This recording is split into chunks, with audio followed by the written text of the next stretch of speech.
नमस्कार, मी प्रोफेसर अनिल सरडे, एच.जी.एम. College Karad. Online लेक्चरमध्ये आपले सरचे स्वागत आहे. आज आपण 12वी कॉमर्स अकाउंट या विषयाचे लेक्चर पाहणार आहोत. आजच्या तासाला आपण दुसरा chapter accounts of not for profit concern याचं एक्झाम्पल पाहणार आहोत.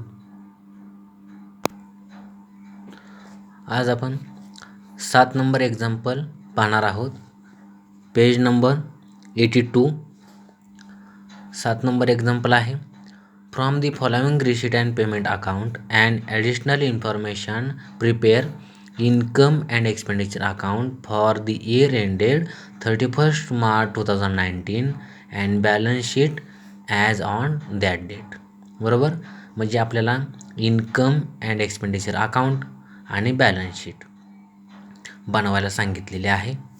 आपल्याला रिसीट अँड पेमेंट अकाउंट दिलेलं आहे. Receipt and payment account for the year ended 31st March 2019. Left hand side is debit, right hand side is credit.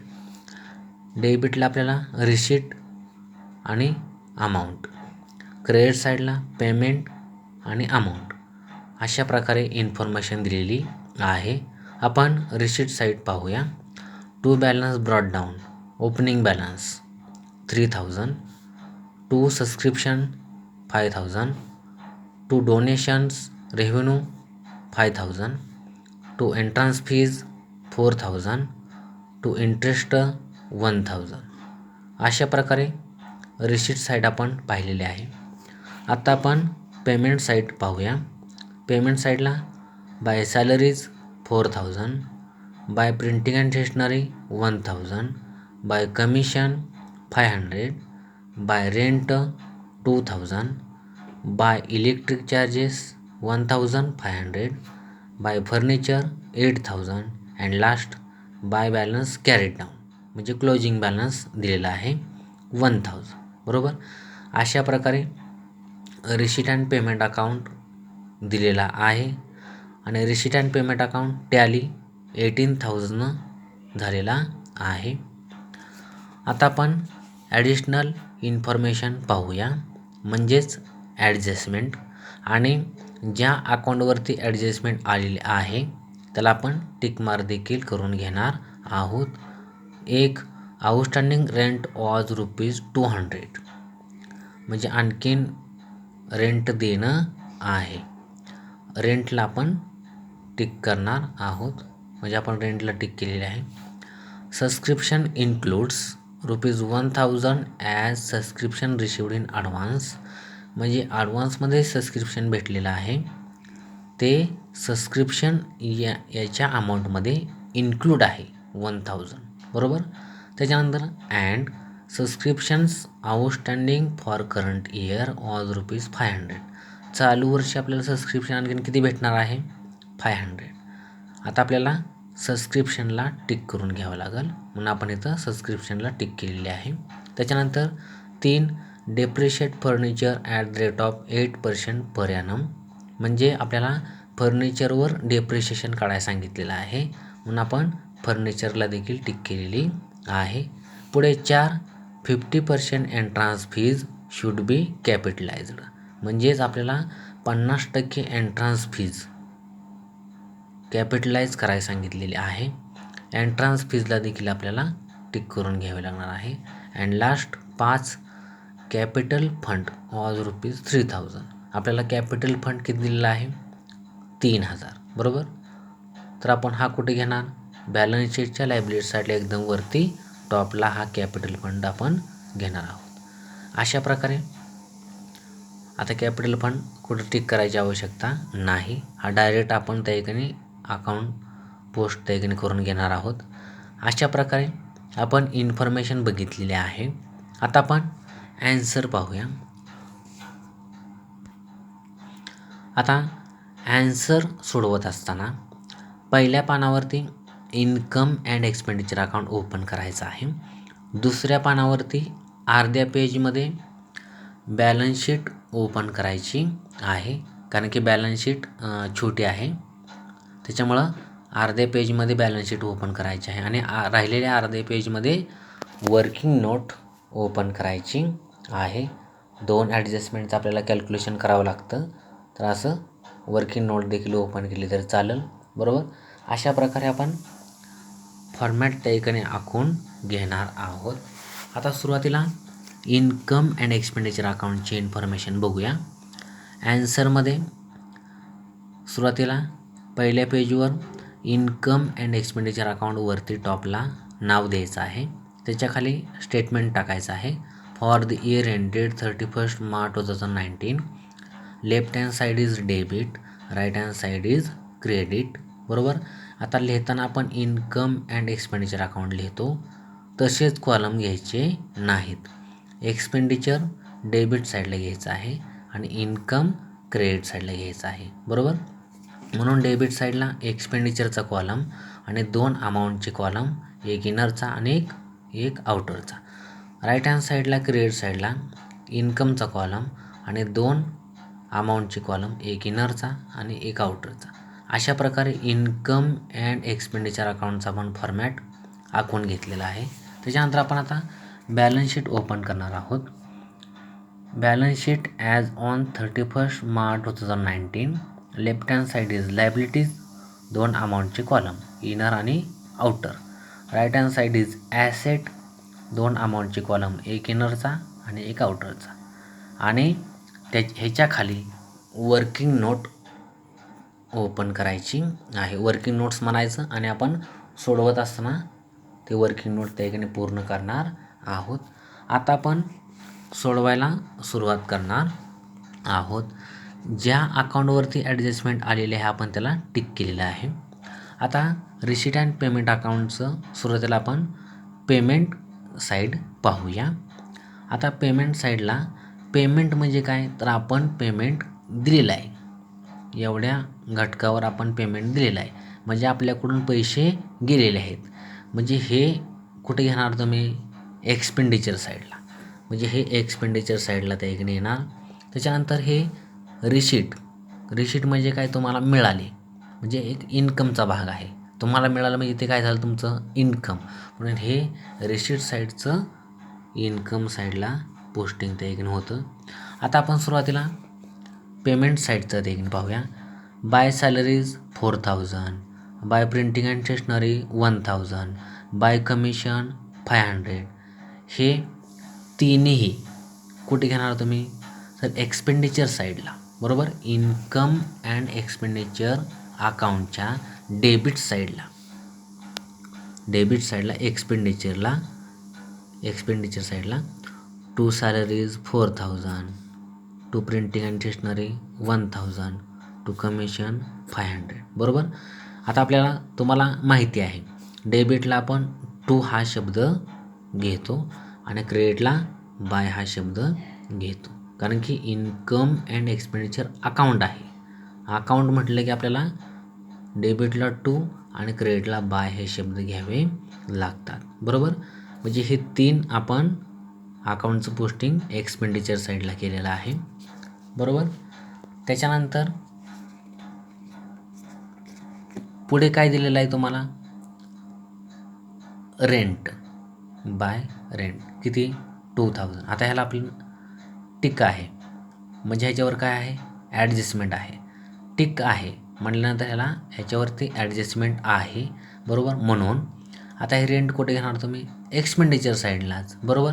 म्हणून to rent 2000 इनरला घ्यायची. बरोबर. ह्याच्यावरती ॲडजस्टमेंट आहे, ह्याला टिक आहे म्हणल्यावर आपण त्याच्यावरती ॲडजस्टमेंट आहे म्हणून त्याला आपण टिक केलेले आहे. म्हणून हे रेंट तुम्ही कुठे घेणार, पेमेंट्स साईडला रेंट दिलेला आहे म्हणल्यावर हा एक्सपेंडिचर साईडला घेणार. म्हणून टू रेंट 2000 इनरला घ्यायचं आहे. 1-2 वेळी जागा सोडायच्या. बरोबर. त्याच्यानंतर पुढे बाय इलेक्ट्रिक चार्जेस 1500 कुठे घेणार हे, तर एक्सपेंडिचर साईडला. बरोबर. 2 इलेक्ट्रिक चार्जेस 1500. बरोबर. त्याच्यानंतर फर्निचर, बाय फर्निचर 8000. आता फर्निचर काय आहे, ॲसेट आहे. म्हणून बॅलन्स शीटच्या ॲसेट साईडला फर्निचर 8000 इनरला. बरोबर. त्याच्यानंतर बाय बॅलन्स कॅरेट डाऊन 1000, बरोबर. म्हणजे क्लोजिंग बॅलन्स आलेला आहे. तुम्हाला मी सांगितलेलं आहे की रिसीट अँड पेमेंट अकाउंटचा ओपनिंग बॅलन्स घ्यायचा नाही, बिलकुल घ्यायचा नाही. क्लोजिंग बॅलन्स घ्यायचा आहे. By balance carried down, C D means carried down and B D means brought down. हा ओपनिंग बॅलन्स झाला, हा क्लोजिंग बॅलन्स झाला. तर रिसीट अँड पेमेंट अकाउंटचा क्लोजिंग बॅलन्स घ्यायचा आहे किती 1000. तर हा बाय बॅलन्स कॅरेट डाऊन किती आला 1000. तर हे एक प्रकारचं कॅश इन हँड आहे, क्लोजिंग बॅलन्स शिल्लक आपल्याकडली, बरोबर. तर आता कॅश इन हँड किती दिलेला आहे मग तुम्हाला आता क्लोजिंग बॅलन्स म्हणजेच cash in hand 1000. Cash in hand कुठे घेतो आपण बॅलन्स शीटच्या ॲसेटला, म्हणून कॅश इन हँड 1000 घेतलेलं आहे. अशा प्रकारे पेमेंट साईडचं सर्व अकाउंटचं आपण पोस्टिंग केलेलं आहे. आता आपण रिसीट साईड पाहूया. आत्ताच तुम्हाला सांगितलं टू बॅलन्स ब्रॉट डाऊन हा ओपनिंग बॅलन्स आहे, हा घ्यायचा नाही. पुढे टू सबस्क्रिप्शन्स. आता रिसीट साईडचे कुठं जाणार ते इकडे अकाउंट इन्कम साईडला, बरोबर. म्हणून टू सबस्क्रिप्शन्स 5000. आता ह्याला टिक आहे म्हटल्यावर काय करायचं इनरला घ्यायचं, इन्कम साईडला जायचं, बाय सबस्क्रिप्शन्स 5000 इनरला घेऊन टाकायचे. त्याच्यानंतर टू डोनेशन्स रेव्हन्यू कुठे घेणार इन्कम साईडला 5000. म्हणून आता सबस्क्रिप्शनला 2-4 वेळी जागा सोडायच्या, त्याच्याखाली बाय डोनेशन्स 5000, बरोबर. त्याच्यानंतर टू एंट्रन्स फीज ह्याला देखील टिक आहे, म्हणजे ह्याच्यावरती ॲडजस्टमेंट आहे. आता हे एंट्रन्स फीज कुठे घेणार इन्कम साईडला, म्हणून बाय एंट्रन्स फीज 4000 इनरला घ्यायचं, बरोबर. इनरला घेऊन ठेवायचे अमाऊंट, बरोबर. त्याच्यानंतर त्याला देखील आता इनरला घेतलं मला त्याची ॲडजस्टमेंट आहे, 2-3 वेळा जागा सोडायची. त्याच्यानंतर त्याच्या खाली काय टू इंटरेस्ट 1000 कुठे घेणार इन्कम साईडला, म्हणून या ठिकाणी बाय इंटरेस्ट 1000 घेतलेलं आहे, बरोबर. ज्याच्यावरती ॲडजस्टमेंट आलेले आहे त्याला आपण इनरला अमाऊंट घेऊन ठेवलेली आहे. आता आपण काय करणार ॲडिशनल इन्फॉर्मेशन पाहणार आहोत, ॲडजस्टमेंट पाहणार आहोत. एक आउटस्टँडिंग रेंट वॉज ₹200. आणखीन तुम्हाला रेंट किती देणं बाकी आहे 200 रुपये, बरोबर.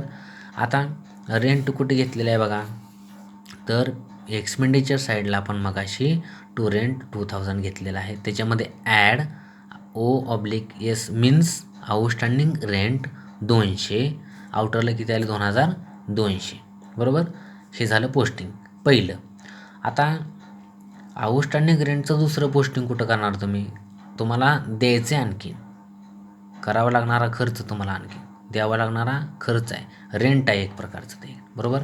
तर ते कुठे घेणार तुम्ही तर बॅलन्स शीटच्या लायबिलिटी साईडला आउटस्टँडिंग रेंट 200, बरोबर. अशा प्रकारे 2 ठिकाणी पोस्टिंग आपण रेंटचं केलेलं आहे. पुढे 2 subscription includes ₹1000 as subscription received in advance. म्हणजे सबस्क्रिप्शनच्या अमाऊंटमध्ये 1000 इन्क्लूड आहेत, समाविष्ट आहेत, 1000चा समावेश आहे त्याच्यामध्ये. तर रिसिव्ड इन ॲडव्हान्समध्ये भेटलेल्या सबस्क्रिप्शनचा त्याच्यामध्ये समावेश आहे. And subscription outstanding for current year was ₹500. तुम्हाला चालू वर्ष सबस्क्रिप्शन आणखी किती भेटणार आहे 500 रुपये.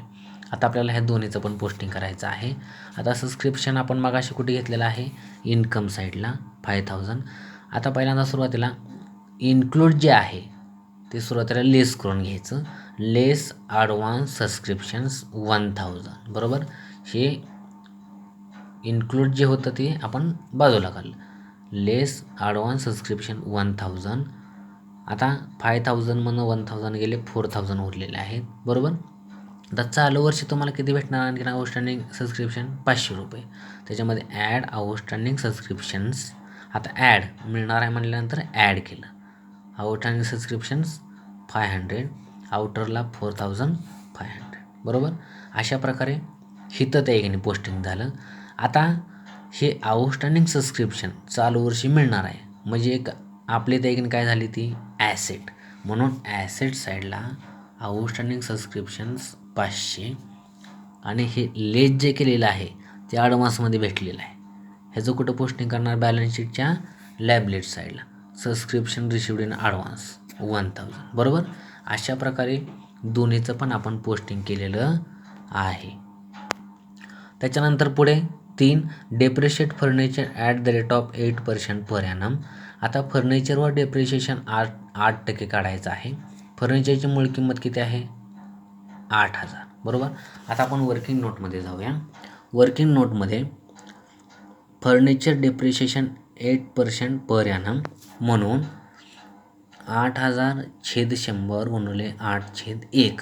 ह्या 2 शून्याला हे 2 शून्य गेले, किती उरले, 80, म्हणून बरोबर 80 गुणिले 8, बरोबर. 8 8 64 आणि वरचा 0, 640. म्हणजे 640 आपलं डेप्रिशिएशन फर्निचरवरचं निघालेलं आहे. म्हणून मगाशी आपण ॲसेट साईडला फर्निचर घेतलेलं होतं, बरोबर. इनरला 8000 रुपये घेतले होते, लेस 8% डेप्रिशिएशन 640. आता ह्या 8000मधनं 640 गेले, आउटरला किती आले, 7360, बरोबर. आता हे डेप्रिशिएशन दुसरं पोस्टिंग कुठं करणार तुम्ही, तर एक्सपेंडिचर साईडला, बरोबर. Depreciation is a nominal account, आपण ते एक म्हणतो, पाठीमाग बघितलेलं आहे. नॉमिनल अकाउंटचा नेम काय सांगतो, debit all expense and losses and credit all incomes and gains. म्हणून त्याच्या नियमानुसार डेप्रिशिएशन एक प्रकारचा म्हणजे घसारा आहे, त्याला आपल्याला कुठे घ्यावं लागतं, एक्सपेंडिचर साईडला. म्हणून दुसरं पोस्टिंग आहे एक्सपेंडिचर साईडला, टू डेप्रिशिएशन ऑन फर्निचर 640, बरोबर. अशा प्रकारे फर्निचरचं आपण 2 ठिकाणी पोस्टिंग केलेलं आहे. 4 50% एंट्रन्स फीज शुड बी कॅपिटलाइज्ड. आता एंट्रन्स फीज 50% म्हणजे निम्मी कॅपिटलाइज्ड करायला सांगितलेली आहे, बरोबर. आता आपण वर्किंग नोटमध्ये जाऊया. 50% एंट्रन्स फीज कॅपिटलाइज्ड म्हणून एंट्रन्स फीजची मूळ किंमत आहे 4000, म्हणून 4000/100 गुणिले 50/1. 50% म्हटल्यावर इथं म्हणून 50/1 घेतलेला आहे. 50 × 50, 50 2 100, बे की बे, बे 2 4, वरचे 3 शून्य, 2000 रुपये आलेला आहे. 50% एंट्रन्स फीज कॅपिटलाइज आपल्याला किती करायची आहे, 2000, बरोबर.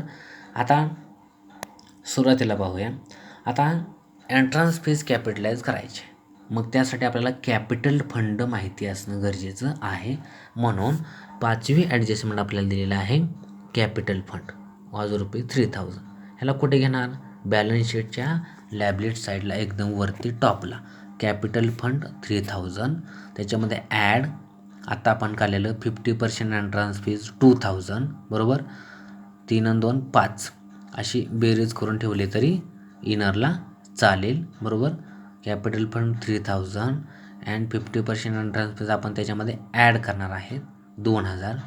दोन्हीची बेरीज 5000 करून घेतली तर चालेल, बरोबर.